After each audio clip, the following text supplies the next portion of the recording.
Your cat just walked through a door it has never seen before, in complete darkness, without touching the sides. You probably did not even notice. But what just happened is genuinely remarkable. Those whiskers are not decoration. They are a precision navigation system, and they work in ways that still surprise researchers. So stay with me. First, let's get something out of the way. Whiskers are not just long hairs. They are fundamentally different from the rest of your cat's coat.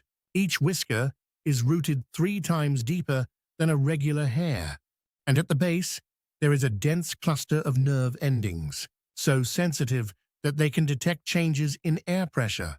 Not touch, air. Your cat does not need to make contact with something to sense it. The whiskers pick up the disturbance in the air around an object and send that information directly to the brain in milliseconds. Think about what that means in a dark room. As your cat moves through the space, the air shifts around every surface, every obstacle, every gap. The whiskers are reading all of it, continuously, in real time, building a picture of the space that your cat's eyes could not give it in the dark. This is how your cat navigates a completely black room without bumping into anything. It is not luck, it is not memory. It is the whiskers mapping the space through air. Now here is something most people get wrong. The whiskers on the face are the ones everyone notices. But your cat has whiskers in other places too.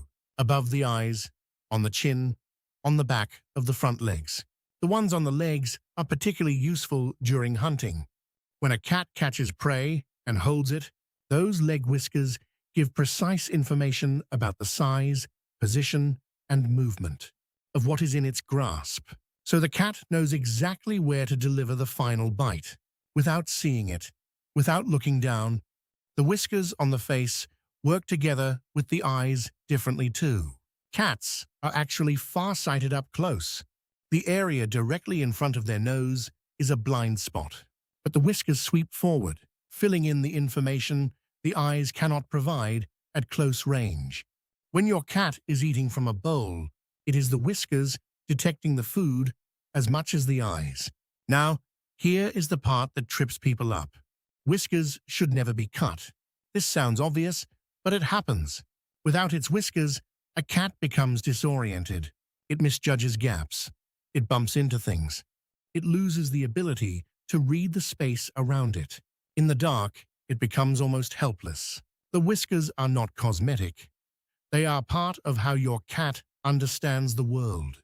Removing them is like turning off part of its brain. There is also something called whisker fatigue. If a cat's food bowl is too narrow, the whiskers press against the sides constantly while it eats. That is uncomfortable, in a way you and I cannot really imagine.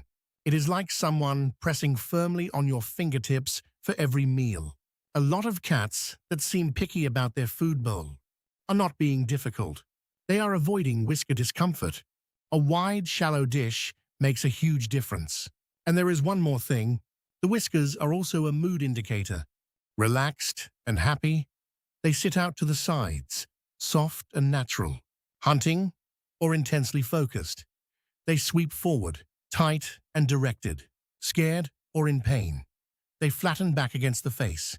It is a quiet signal that most owners never learn to read. Once you know it, you will notice it all the time. Your cat is carrying a sophisticated sensor array on its face. It reads air, space, movement, and distance simultaneously. It works in darkness. It works at speed. It works without a single conscious thought. The next time your cat slips silently through a narrow gap in the dark, those whiskers felt the edges of that gap before the cat got there. And they told it exactly where to go. Now tell me in the comments, does your cat have unusually long whiskers? Or do they do something strange with them? I want to hear it. I read every single one.